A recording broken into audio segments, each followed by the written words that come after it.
All right. This is hopefully episode 6 of another hip hop podcast. I keep telling myself I'm going to stop telling y'all the episode numbers because they're always wrong, but I have yet to do that. This is Mayron. You'll find out more about me as this podcast goes on. I'm here as always with... This is Bria, the curator. What's up, guys? Thank you for listening again. Yeah, we really appreciate it. We're getting close to episode 10. We made it past episode 5, which is, a mini accomplishment, especially for like a podcast that's just starting out. Indeed. And it hasn't been easy, but it's been a lot of fun. For sure. I actually look forward to having these sessions, having a place to actually just ramble about hip-hop all day. I'm happy that this space is available now. So I hope you guys enjoy it as much as I like talking about it. Yeah, we appreciate it. So this week, right, Twitter was set ablaze by, one of the greatest hip-hop artists of all time. And people can have their opinions on him. But Drake re-released a mixtape on streaming platforms, and for the 10-year anniversary of So Far Gone, it certainly put a dent in everyone else's album number 1, Hopes and Dreams, this week. For sure. And it was interesting to see the quarrel between people online because, of course, there are some youngins out here, and it's no shade to the youngins. I feel like they're an easy target when it comes to hip-hop, and there's someone that's kind of thrown in the fire a lot. They're artists and their audience when it comes to the discussions of hip-hop, but there are people that weren't familiar with So Far Gone and actually thought it was like a new project that Drake had dropped. Like, I had actually seen tweets myself of people like saying this new Drake is fire and things like that. And of course, people were upset. How do you did you feel any way about that? Well, it's wild because, here's the thing. The fact that Drake can re-release a project 10 years later and people are like, yo, this is fire, shows a couple things. Number one, that So Far Gone has staying power. For sure. Number two, that this guy has surpassed a lot of the criticisms. Like Drake, initially, a lot of the criticism parried against Drake is that his music won't last, right? That he's just like a flash in the pan, he's gimmicky, he rides whatever wave is there. But clearly that's not true. He's here 10 years later, just as relevant, even more important to the game. And as far as like young people finding it out, like that's good for them. I don't understand old heads in hip-hop. Well, you didn't know about this. Of course they didn't. They weren't alive. Right. Like, what were they supposed to do? Like, they were in their mother's womb. I'm sorry. But the other thing is, like, it's good that people are understanding where he comes from, where Drake comes from.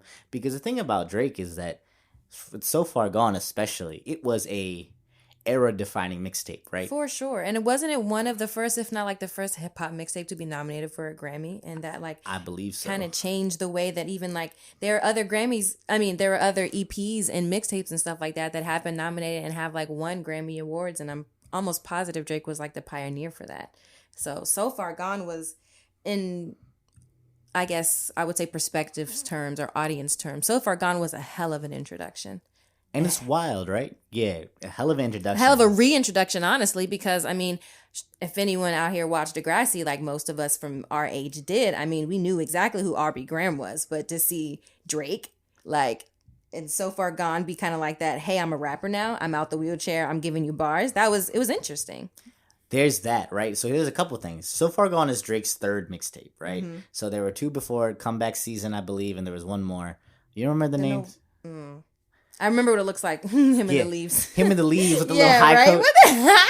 I don't remember the name of that. I want to say something about November or something and before he got obsessed with October. Like, all your favorite brunch people are wearing that same jacket now. Hilarious. And in any case, the point is, though, what Drake did, like Bria said, is he defined sort of that era. So that was the blog era. So this is a continuation of last week we talked about the blog era and we were sort of everywhere. And this week we sort of wanted to bring it back to where it started, some of the big projects that defined it, and how it affected us and how it might have affected y'all.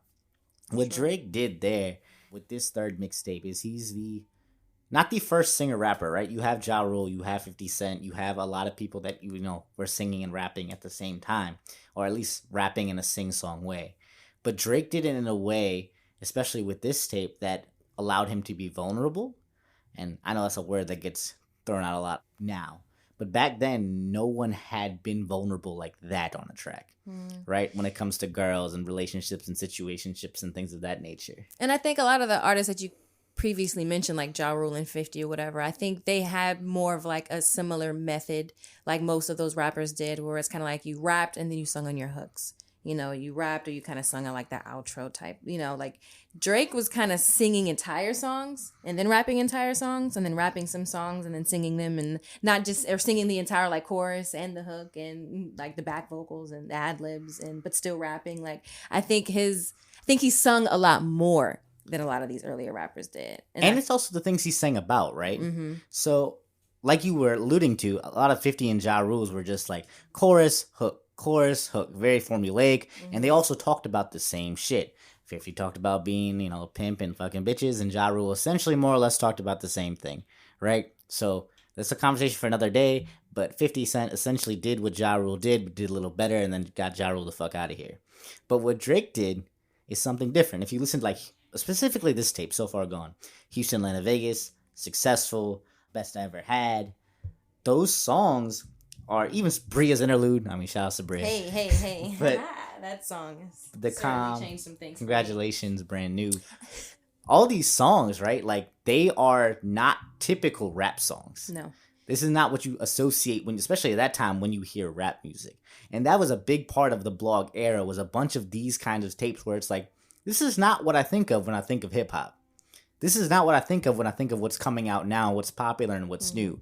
Drake began to sort of shape the way we interact with music in a very different sort of emotional setting. Yeah, his delivery was, I think, as far as him still being a hip hop artist, and I still feel like very early, like from the beginning, he very much lived in that intentionally.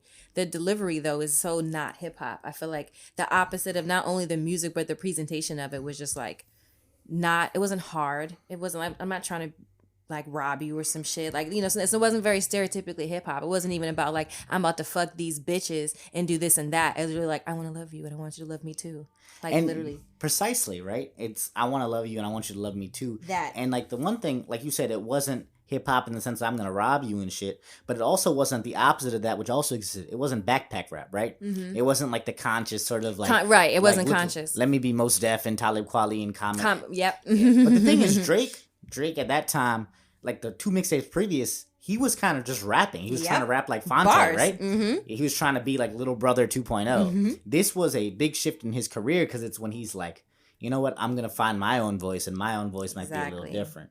Yeah. So for sure, that had a huge impact. Do you remember other tapes other than So Far Gone that had this sort of like genre-defining impact at the time? Like anything for you personally, not necessarily for everyone. Of his, or just from the blog era? Just from the blog era. Because I know Drake wasn't the only one to do this, right? Drake found his voice in the blog era. But a lot of artists found their voice. I know, for example, like we talked about a little bit last week, Kendrick, I think, found his voice in the blog era, right? Yeah, for sure. Yeah, I don't want him to always be the first person that I mention, because I think it's known now that he's one of my favorite rappers. We stand Kendrick. It's all right. Yeah. But yeah, for sure. Who else like found their voice? Like, because what's interesting about Drake's voice is he found it and he kept going. He came to the top with it, right? That's what's unfortunate. I was gonna say. I mean, I think a lot of people could say that Wiz found his voice with Kush and Orange Juice, and that was a voice that we very much are looking forward to getting again, and kind of didn't. So, like, did he find his voice? I think he found it and then just like lost it, gave it up. Argue that if you want, but I think he did, and he came back to it with 2009 very recently. Yeah. I think with Wiz, what's interesting is his trajectory, his career-wise trajectory. He did all the right moves, right? By switching over, by being something different, he was actually more commercially successful than I think he would have been had he stayed in his blog era pocket. Yeah, for sure. And I think that was good for Wiz. So I'm not necessarily, I mean, while I'm very happy that Wiz is back, quote unquote, we'll see how long that lasts. Right. I think that what he gave me during the blog era is what I needed. Yeah. I think somebody who truly defined themselves with their mixtape in the blog era was Tyler, the Creator. Like, he's always going to be one of the first rappers I think about when I think about blog era rap, and just like, that man was everywhere. And talk about just like definition and expanding on that. Like, he never lost his vision. It just grew. It got bigger and bigger and bigger. But like, his introduction, I mean, it was looking at his introduction and looking at him now, it's not much has changed other than like how he's grown in his work, which is something to admire. I mean, his whole squad, right? And we talked about this a little bit last week. But I think what's interesting that we talked about last week a lot was we talked about sort of how the blog era influenced this wide array of artists, and we talked a little bit about the big three and Drake, Kendrick, and Cole. What we didn't talk about, I think, is artists that got lost in the blog era. So you think like Pac Div, you think like even Blue, which who we hit on, but we didn't really hit on. There are a lot of artists that like were with us for that moment and then sort of like faded out afterwards. Yeah. And the people that made it out, like the ones that made it out truly, are now what defines this era of hip hop. And I wanted to think about, is that because the people from the blog era knew how to use the internet best? Right? So here's my question, right? At the time of the blog era, there was a whole other side of hip hop going on. There was the entirety of the South, right? There was them Franchise Boys, there was all this, there was T.I., there was Jeezy, and all those people definitely had a part in playing what hip hop it is today. But I don't think that part of hip hop and a lot of the mainstream of that, what was considered mainstream at the time, did a great job transitioning to the internet era like the blog era did, right? So like the people on the blogs and stuff, they knew exactly where to go from it. And I think a lot of like the more traditional people signed to labels and things fizzled out, not because their music wasn't good, but they weren't able to necessarily adjust. They didn't know how to cross over, yeah. And like that, and I think one of the main important components that I think a lot of old school or kind of traditional artists really kind of shy away to or scoff at, which is really, really, really, really, really important to be any kind of artist in this age. But what really, I think, started and got emphasized in the blog era was like visibility. Like there was no artist, there was no musician that was out here that we didn't see. And we kind of mentioned like Wiz's Day to Day. We kind of talked about how Tyler the Creator like lived on like YouTube, but this man lived on Tumblr. Like, and I think Tumblr is something that a website that we didn't really touch on. We spoke about like SoundCloud, how influential it was for these blog era rappers. But I think Tumblr was one of the most influential websites, period, from the blog era, not just for musicians, but any type of artist because of the visibility that it gave. Like even if you didn't know Tyler the Creator's music, I guarantee you saw him because of what he looked like, you know, and because of like his pictures, him and his whole squad, and Frank Ocean, all of them are going viral, like literally like all the time on Tumblr, just because of their aesthetic. Aesthetic became a word that people started using in their like everyday vocabulary because of Tumblr. Exactly, and I think that goes right back to my point about they knew how to use the internet, and the people on the blogs and the blog era. Tumblr is a blog site, right? That's what it is, literally, and just them knowing that and them creating that is what kept propelling them forward. Yeah. Because they understood that so much earlier. And it was important to them so much earlier. Right. Like I was going to say, artists had their own blogs. I remember the reason why I got put on to Novocaine was because Frank Ocean posted it on his Tumblr before he posted it on any other social media platform, before he posted it on any music platform. He like, here's a song that I did. And it's like Novocaine. And I'm like, holy what an amazing song, Big right? Crit had a Tumblr. I remember I heard about his release, and I read so much about the background of his music, like the death of his grandmother and things like that, from posts on his Tumblr. Tyler the Creator had a Tumblr, Jhené Aiko had a Tumblr, like Karuchi randomly had a Tumblr, like a personal Tumblr that they posted to, personal pictures of themselves they weren't putting anywhere else because Tumblr was a safer space, and I would say a very more open space to where things were allowed to happen. I'll never forget, I saw this picture of Karuchi like literally holding a bag of weed that was bigger than her. I have only ever seen it on Tumblr. Like, and she posted it. Of course, now you would never see anything like that on the internet, just like mind your business. But Tumblr is was a completely different world. Oh, RIP. I mean, RIP Tumblr. They decided they didn't want not safe for work content on it anymore, which is going to kill the platform. But I mean, what are you going to do? I mean, they had a deeper purpose, which was trying to like regulate and rid of a lot of the child pornography that existed on Tumblr. So for that, I understand and kind of applaud it, but I'm sad to see such an important, just facet of my life, but I think a lot of millennials and for these purposes of blog era artists like life, it's sad to see it go. It is sad to see it go. I mean, everything has its time and place, and like you said, they had their reasons. They also got bought out by Yahoo. There's a lot of things going on there, right? But I think to Bria's point and to my point earlier, the big thing here is these artists, the ones on the blogs, they interacted with us in a way before Twitter was a thing. Mm-hmm. They interacted with us on a personal level before social media was really a thing, through these blog sites, through their personal Tumblrs. I mean, Frank Ocean still releases things through his Tumblr, right? Yeah, sure does. That's the only way you really get to Frank Ocean. Honestly. And I mean, which is hilarious. I'm actually more thankful for that. I appreciate the fact that there's a layer of separation, but that's I think thought for another episode. Yeah.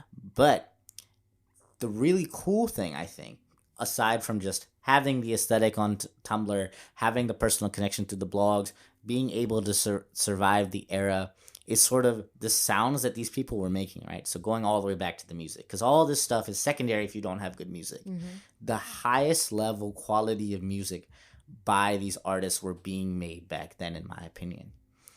So what I mean by that is I think I alluded to this on a previous episode, is that this is the era of the producer. When I say era, I mean now. Like currently 2019, I'm sitting here. The producers are working a lot harder than the rappers. Yeah, you did. Yeah, we did touch on this. Yeah. And they are making the sounds far more interesting. They're making the things knock in your cars, knock in your headphones. They're making the quote unquote vibes that they're the rock stars. Yeah, they're totally the rock stars now. They're the ones doing the hard work. But I feel like back then in the blog era, it was a 50-50 split. You had to have your bars. You had to have a cohesive sound. You had to have, like, even in your projects, your whole project had to have a vibe because of you. Not because you had, Monte Booker backing you up. Not because you had, the best producers in the game, because often you didn't because you couldn't afford them yet. Right. It was you and you alone. And that, I think, Lil Wayne did a great job of. Right? So Lil Wayne, why am I saying this? Because Lil Wayne was the king of going on somebody else's beat. Right, he was the mixtape king. Ripping that shit, right? Yes. And we didn't hit on Wayne last episode. And I was like, damn, how the fuck we not hit on Wayne?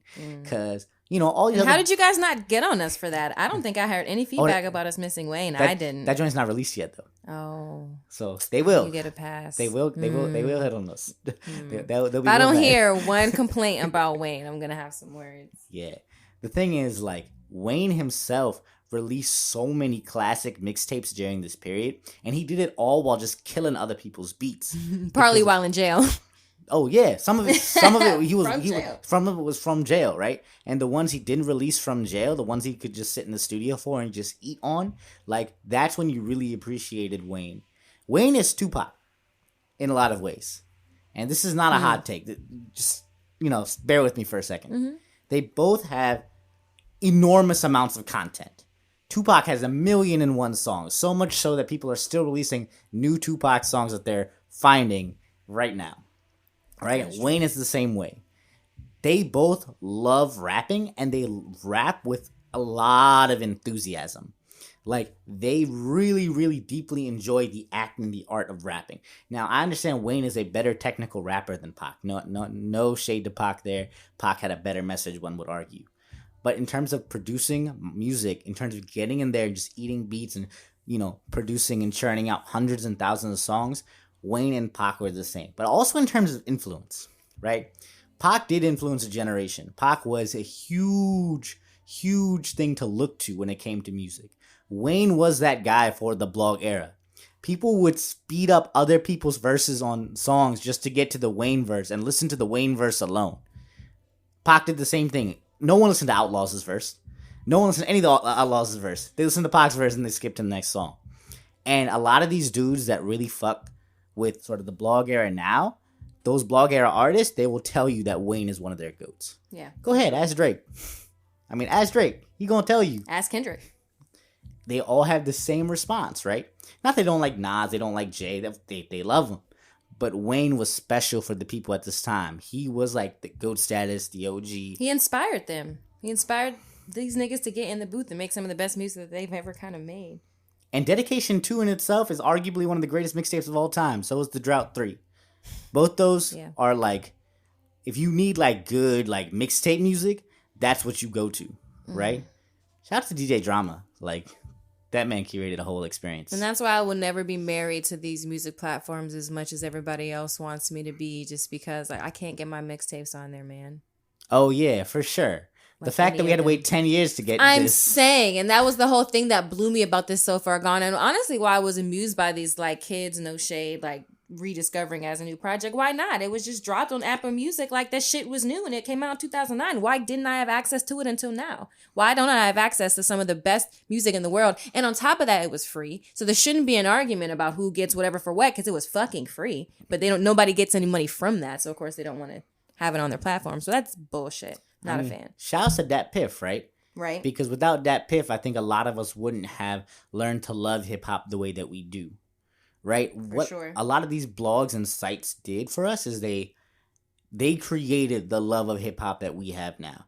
I think it's fair to say that Brie and I would not be sitting here talking about hip hop if it wasn't for like things like Dat Piff. If it wasn't for things like Z Share or Pat is Dope or things of that nature, right? There's so many dope blogs and Tumblr, like we already mentioned. There's so many dope places that gave out music for free, more or less. I mean, for ad revenue, which was pennies on the dollar at that time. Yep. They weren't making a lot of money.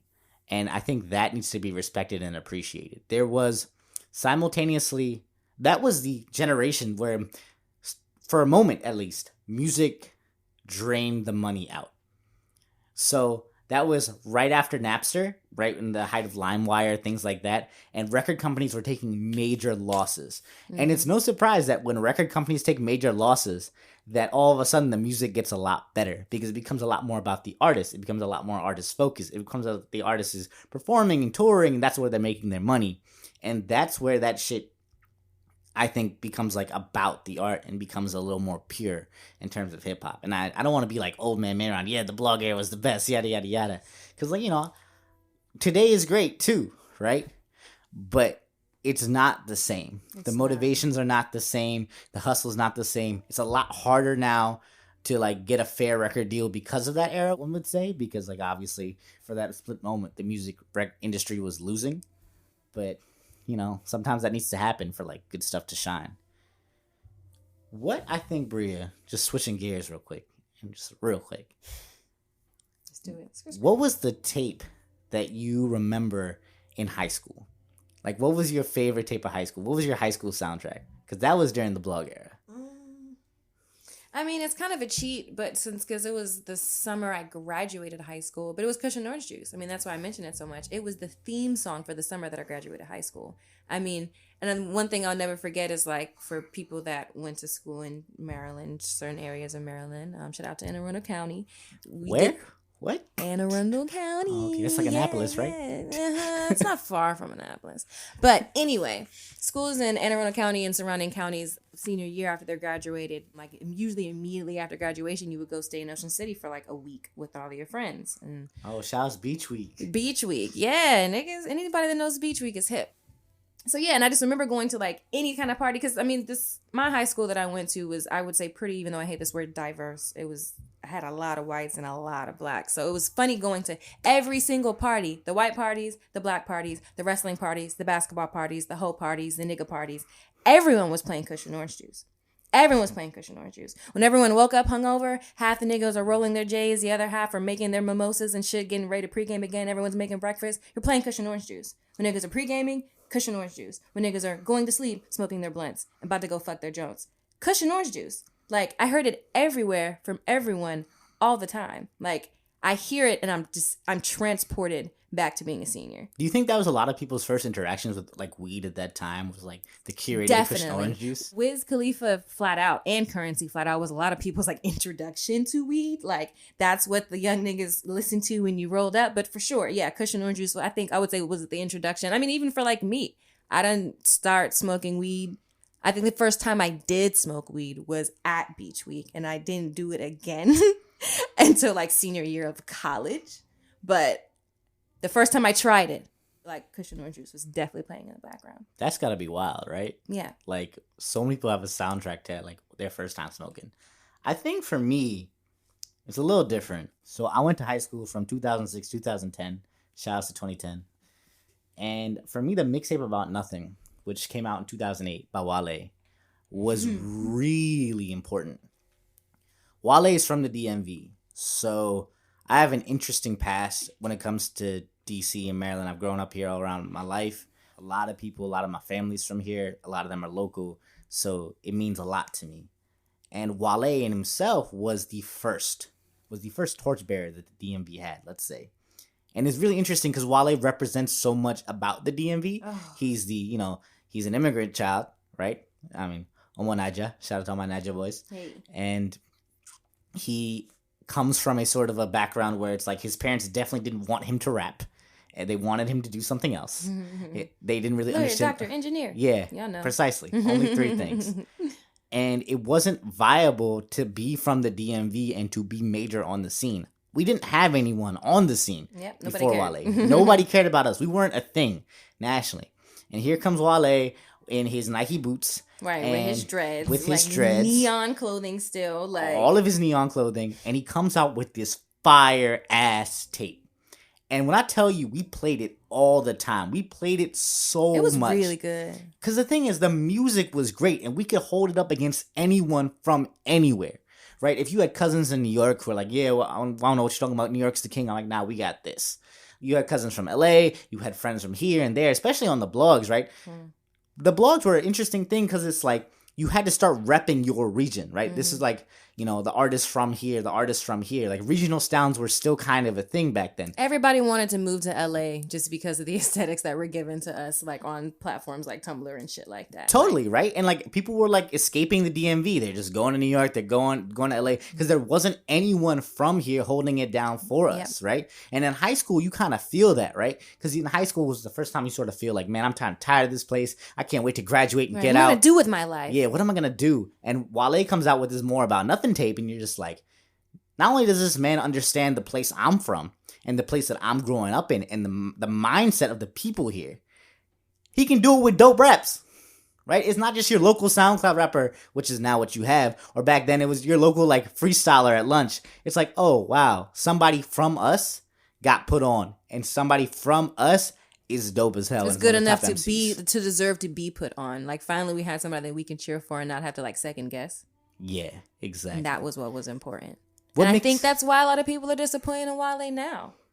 I don't think it's fair to be disappointed in Wale now. I agree. I'm just saying I understand certain people's disappointment. I think just because of how he's carried certain aspects. Just because of that. Just because like it was just so important for him to be from here and to be this good and to be in these spaces. Even when he was MMG and shit, he was next to Rick Ross. We're like, holy shit. Like, this nigga from DC is out here. And he's still making songs with Fat Trail. Like, that's the thing. Okay. Like, what? Still putting on these other niggas from this area that were influential as fuck. Like, man, we should have an episode about Wale. We definitely should. And he has his faults. No one's saying he's perfect. Yeah. But for me, the reason that mixtape was so important is because while he had his faults, it was our faults.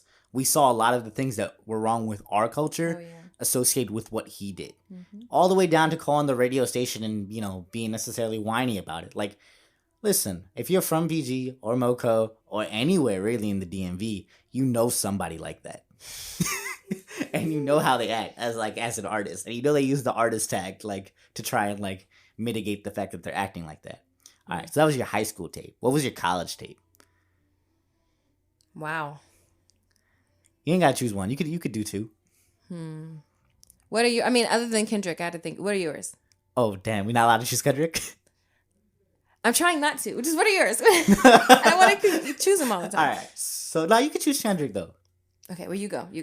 All right, so I think college was really interesting. So I'm an engineer by trade, not a sound engineer, like an engineer. And this is no shade to sound engineers. It's just like people would expect me to be a sound engineer because I'm a hip hop podcast. And engineering is hard. All STEM is hard. All degrees are hard, by the way. If you out here and you grinding in college, good luck to you. Keep at it. You're gonna be great. But especially STEM at that time was really difficult for me in particular.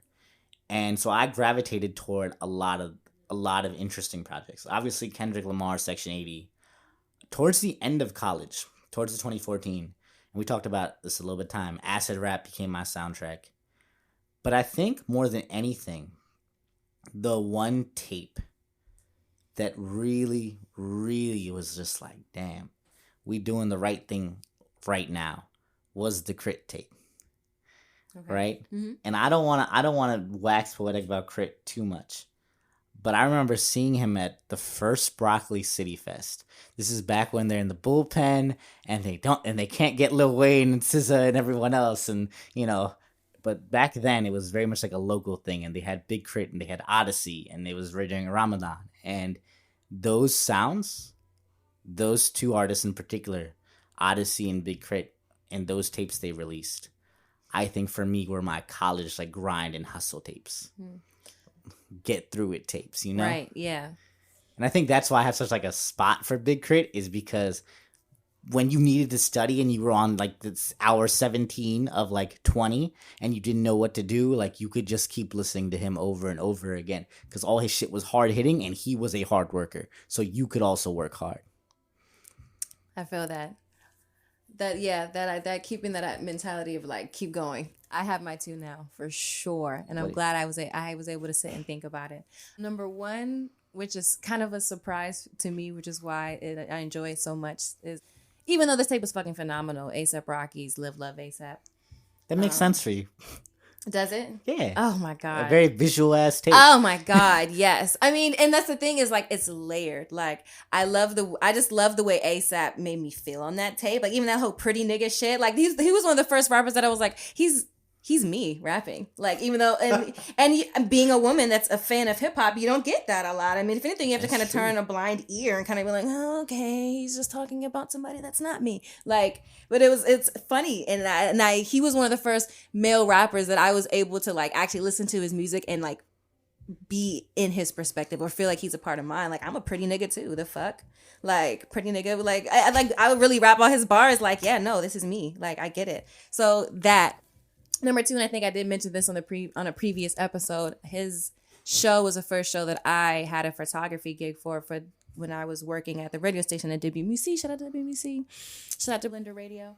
That was the first show that I went and like photographed, like in the pit, taking pictures of my little pass and shit like that. Like spoke to A$AP, very good dude. He got water on my camera. I mugged the shit out of him and he deeply apologized. So I was like, oh, very nice dude. At least he apologized. He did. He actually did. He the style was like, I'm so sorry. Like, because I mugged the shit out of him, like, sir, this is an expensive camera. It cost my life. But so, and just the feeling and the vibe that tape invoked, I think it was something that kind of reminded me kind of like Cushion Orange Juice. Everybody was playing that fucking mixtape. Everybody was talking about how dope the visuals was. Everybody was on their pretty boy shit. Everybody wanted to kind of smooth their hair. All these niggas wanted to smooth their hair down where they all black with their gold chains and shit like that, like tighter clothing and shit like that. Everybody was on their pretty boy, like Gucci clothes with their rings on every finger, pinky ring type shit. Like A$AP inspired these niggas, and I feel like some of these bitches to do that. Oh like, yeah, totally. He gave a lot of a style. For sure. Like, so all of that, so much of that, that transported me back to college. It certainly does. And especially that, like, yeah, I'm about to grind so I can, like, be flashy like this nigga. Like, what? I feel it. Like, I'm a pretty nigga too. Like, what? Pretty nigga putting your hair up. Like, I loved it. But. So you gotta live like, all right, bet. The other one, for sure, was Section 80. Classic. That just completely, and I still listen to it now. I'm like, this was my life. Like literally every song, every word, just my life. And it was so influential because I listened to this tape the most. The first time I went out of the country is for this internship that I did at Cannes where I had to make a fucking film. The most stressful point of my life. And I remember from the moment I got to the airport at Dulles, like I was listening to Section 80 on the plane every day while I was working. Like while I was filming, it was in my headphones. Like while I was in like the Ubers and cabs, while these niggas were speaking French to me, I didn't understand what the fuck they were saying. Like I was literally playing Section 80 the entire time. I cannot remember how many people are like, what are you listening to? I'm like, Section 80. And a lot of people are like, oh, I never heard about that. I put so many niggas and Can on to fucking Section 80. Wow. You like, think and a lot people of them there, right. Know. And a lot of them are students from here that like were just over there with me and never heard of it. Like, and I remember when the day that I won my first award for film was for that internship at Cannes. And that day, like, I was playing Hold Up over and over and over and over and over again. Like, and I remember when I won and I just sat back, I was like, ugh. And the first thing that played in my head was Hold Up. And I remember getting back on the airplane and I'm walking on the airplane and I played that song and it was like, that Section 80 was the first soundtrack like to my life. Like while I was listening to it, while I was experiencing it, while I was like processing it, it was describing what was happening to me. That is wild. First of all, really shout out to you, like getting the Cannes Festival and doing all that, right? Nigga, what? Like, shout out to Kendrick for getting me through that. Yeah, many applause. Actually, the year after that is the year I met you. Yeah. That was the summer I met you. Yeah. So, man. So hopefully you'll be back there soon. Soon come. I got another college tape that might be a little surprising. So during college, I went through a lot. I had to like leave school for medical reasons and come back for a semester. It was not easy. Honestly, a tape that got me through like that time was Chief Keef, Back from the Dead. Not dead ass, right? Because like there were very few people rapping like Keef. I mean, Keef in himself was like just, yo, this is something different. This is something new. And shout out to Chicago for like giving me half of my soundtrack to my life. Actually.